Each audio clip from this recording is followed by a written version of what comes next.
used to happen. I basically, I knew a lot of the publishers anyway because I wrote for them. And literally, they would send their cardboard boxes of magazines to me.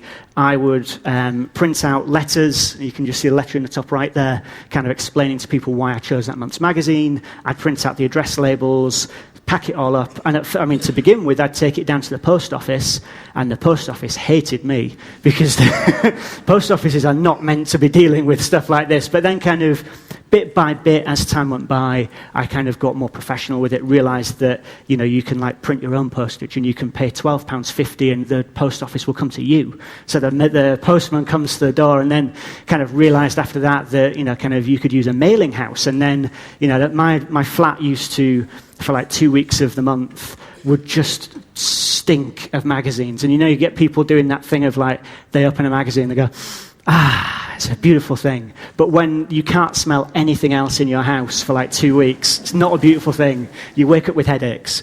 So basically Stack kind of evolved, and these days there's a mailing house up in the Midlands, and it's all much more professional than it used to be. But it still was something that I'd started it on 1 day a week, and then 2 days a week, and then 3 days a week.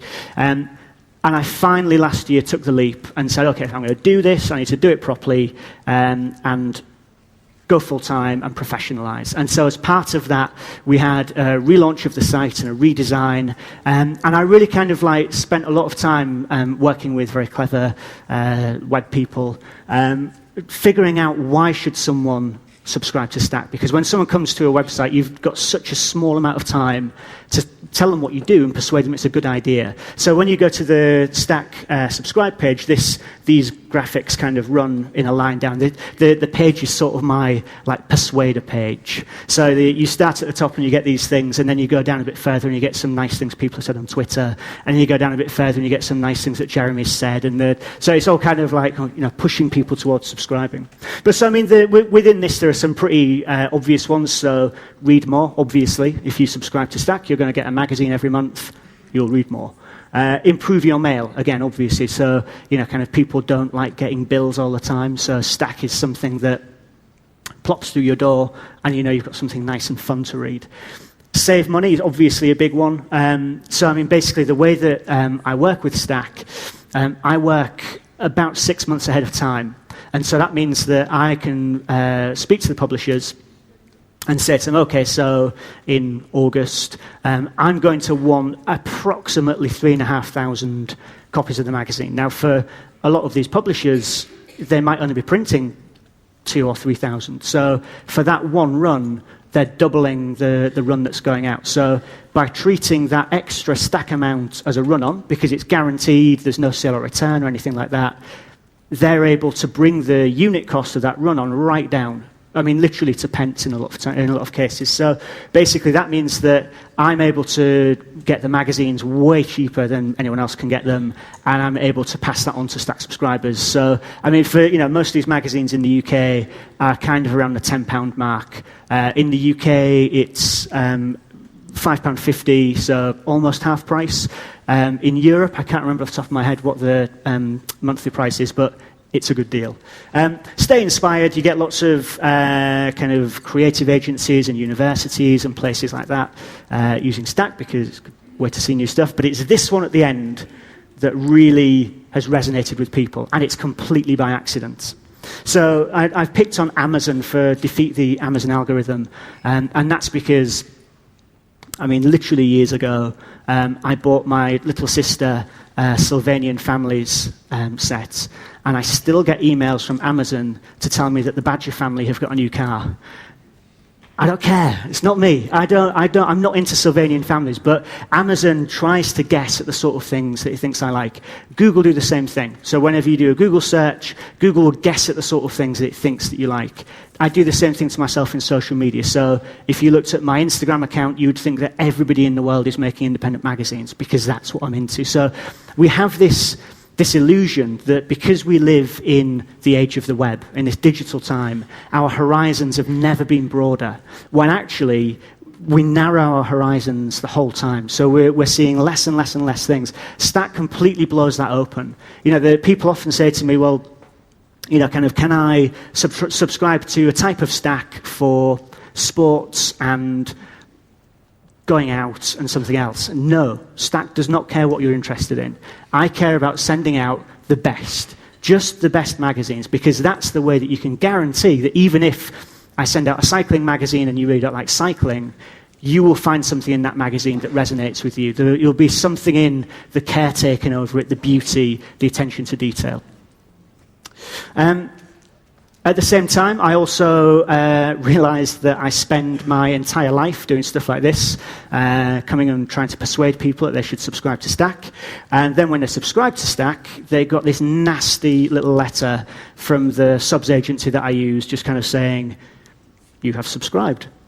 Your number is 37892. So we kind of kicked all that out, and so now when people subscribe, you get like a nice welcome letter on proper letter-headed paper. It comes in a little branded envelope.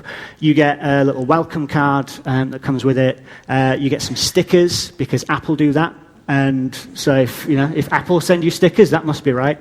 So it's all just kind of about trying to make people think that this is more than just getting magazines. This is you joining a club. This is you kind of signing up for something that's going to make a tangible difference to your life. That's what I'm kind of trying to get across to people. And finally, we do stuff like this. So I noticed that, actually interested to see Yap's very similar pictures like this. I noticed that when people's magazines arrive every month, it kind of like flares up on Instagram and Twitter with people taking pictures of their magazines and like say, I'm so excited. So I started to encourage it, and so now every month, and depending on how late the party goes on tonight, I'll be doing this for the blog tomorrow. It might be a bit late. So basically, every month I select my favourite 5 pictures from the month and publish them, and the winner gets a Stack T-shirt. And it's just completely blown up. And so the winner for this one was this one over here. This woman had, so Sidetracked is the magazine I sent out last month, and it's an adventure magazine. And she, in her little caption, she'd said that she'd baked black pudding sausage rolls and trekked off to a forest clearing to have her lunch with Sidetracked. And it's like, what? You did what?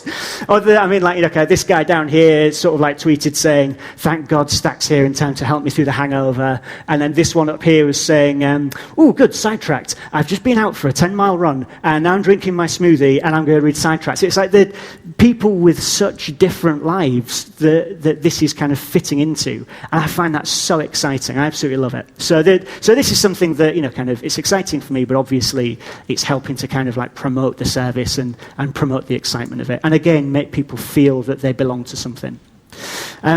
So the point of showing you all those things is to then show you this thing.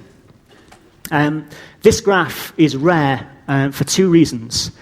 Firstly, it's very rare that someone stands up in front of an editorial design crowd and shows them a slide that is screen grabbed from an Excel spreadsheet. I actually tried to put this into Illustrator, and it looked worse. So I just stopped. I'm an editor by trade. I don't understand what you all do. So rare for that reason. Rare for the second reason, that this is a set of figures about independent magazines that I trust. So this is the Stack subscriber numbers, right from... So I don't know what I did with the first 2 months' worth of subscriber details. I couldn't find them anywhere on my hard drive. So we start in March 2009, and we run right up to the present day. And you can kind of see that, so down here, I'm running Stack 1 day a week and doing stuff, and then I start running Stack 2 days a week, and then at this flat period here, I started running Stack 3 days a week, but I was also editorial director at a creative agency for 2 days a week. And editorial director at a creative agency is not a 2-day-a-week job. And running Stack at that point was not a 3-day-a-week job. And so we just had this infuriating, just flat line for like a year and a bit. And then that's when I basically went for it. And it's doing that. And so the thing that this shows is kind of like, well, first of all, it showed me brilliant. That was the right decision to go full-time, go for it, excellent.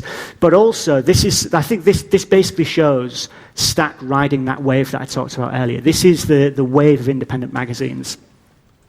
the interest is just growing and growing and growing. And I think that when you can show something like this in the face of, like, everyone talking about the decline of print and all the rest of it, when you can say to somebody, stack increased 80% year on year last year, that sort of stops them in their tracks and makes them think, okay, maybe there's something in this. And this is at the heart of my whole point about new media. Now, this is, as I'm sure lots of you will recognize, this is Do You Read Me in Berlin, a shop I've never been to, but I've really looked at the pictures. It looks fantastic. I use this picture to illustrate a point that Jeremy made in his Modern Magazines book that he published last year, which I'm sure you've all read because you're here. If you haven't already, read Modern Magazine. It's the Modern Magazine, right? The Modern Magazine. And in his introduction, Jeremy talks about this being a second golden age for magazine publishing. And so if the first golden age came about in kind of the 50s, 60s, and it was driven by the madmen, basically, it was, kind of these guys had invented this thing called advertising, and they needed somewhere to put their adverts, and so a whole wave of fantastic, now classic magazines grew up to be the place where those adverts could go. This second golden age of magazine publishing is driven by technology. So these days, somebody working in their bedroom with a subscription to Creative Cloud is using the same stuff to make a magazine that the guys at Condé Nast are using. These days, someone who has an idea for a magazine can go to Kickstarter and get the funding and the groundswell of support for it. And that's something that just did not exist 5 years ago. You couldn't do that. It didn't exist. All these things have, I think, have contributed towards this real incredible sort of creative blooming in the independent magazine market. And it's fantastic. I mean, you just see this. It's like, floor to ceiling, wall to wall, beautiful independent magazines, stuff that people have poured heart and soul into. Excellent. Brilliant. The bad news is exactly the same. Every single one of these magazines is in competition with every single other magazine. It's become easier than ever to make an independent magazine, and so then it follows that it becomes harder than ever to actually find your readership. And of course, you're not just competing with every other magazine, you're competing with every YouTube channel, and there's so much content in the world now. It's ballooned, it's gone mad.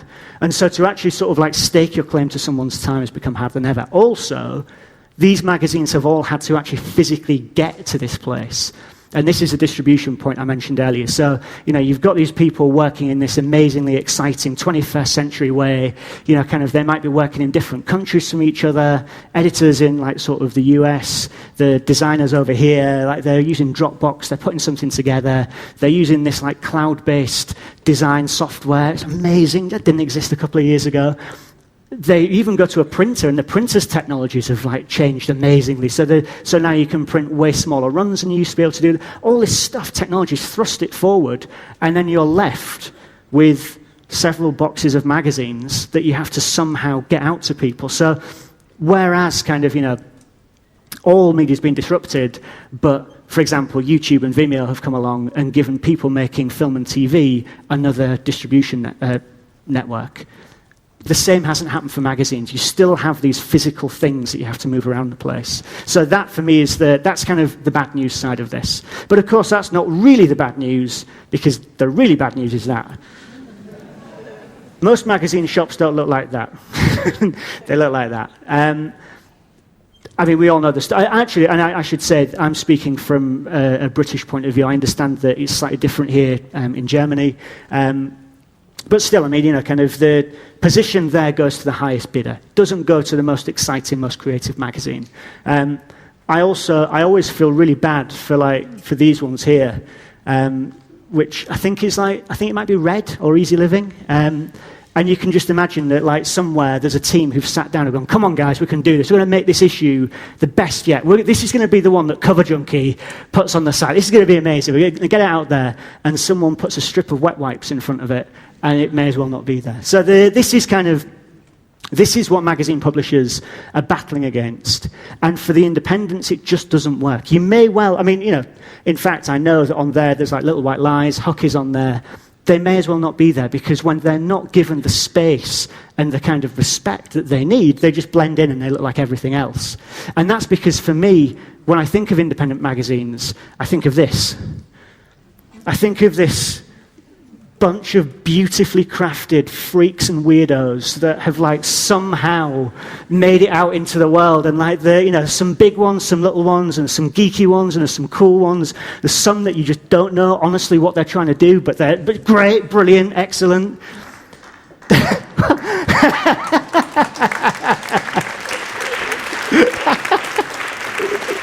Amazing. So Disney's getting the first round of applause of the day.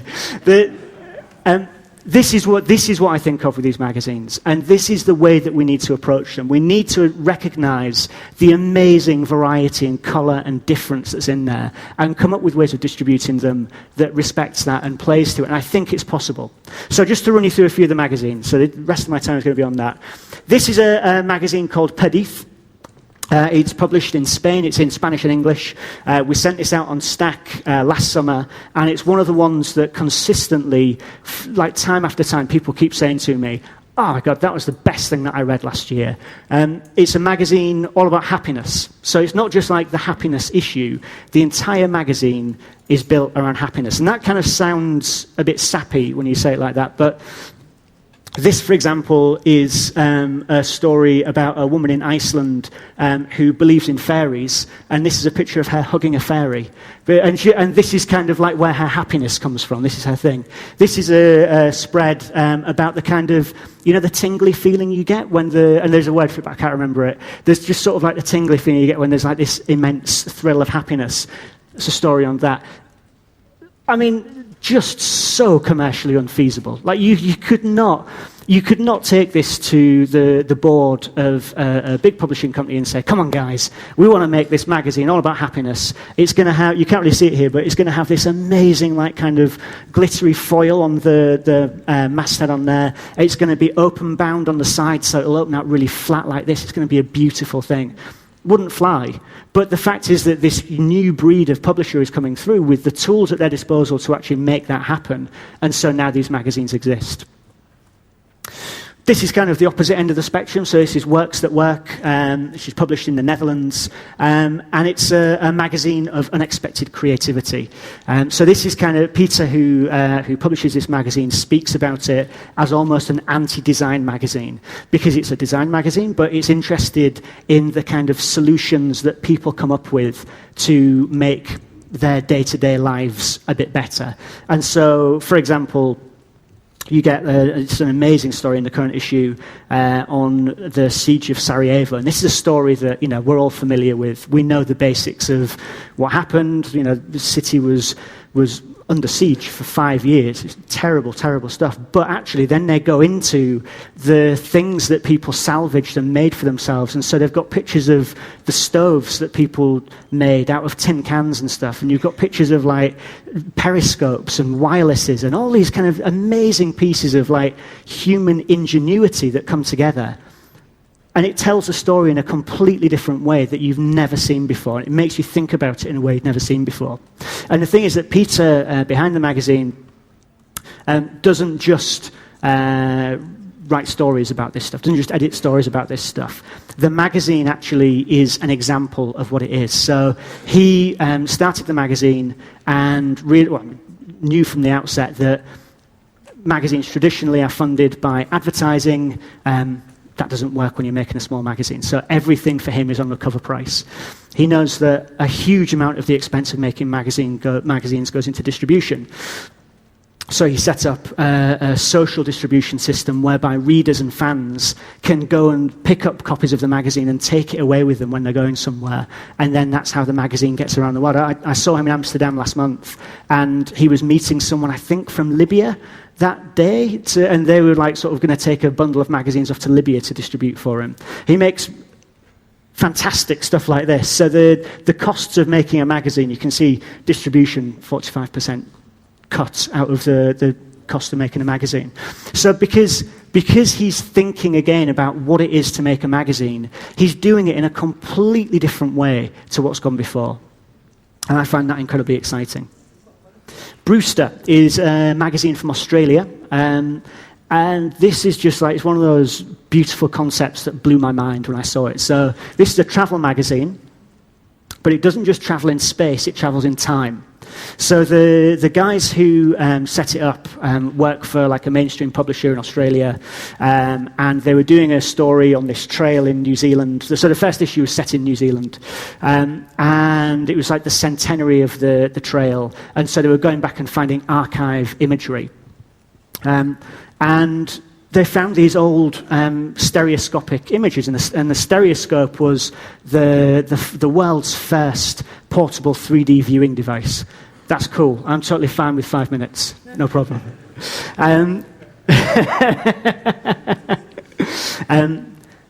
Yeah, stereoscope was the world's first portable 3D viewing device. It's kind of like a pair of binoculars, and so you take these dual images, kind of a little bit set apart from each other, put them in the stereoscope, and it creates a 3D image. And he realized that if you took those separate images, ran them through Photoshop, isolated the red and the blue channels, he could make modern 3D images, which when you wear a pair of 3D glasses, kind of like comes to life. And so then they paired that with a piece of writing about the Milford Trail, this place in New Zealand, which was written at the same time as the photographs were taken. And so what you get is this incredible like journey back to New Zealand at the like sort of beginning of the 19th century. 20th century, end of the 19th century. And it's just magic. It's brilliant. The thing that's really interesting for me about this is that they made 500 copies.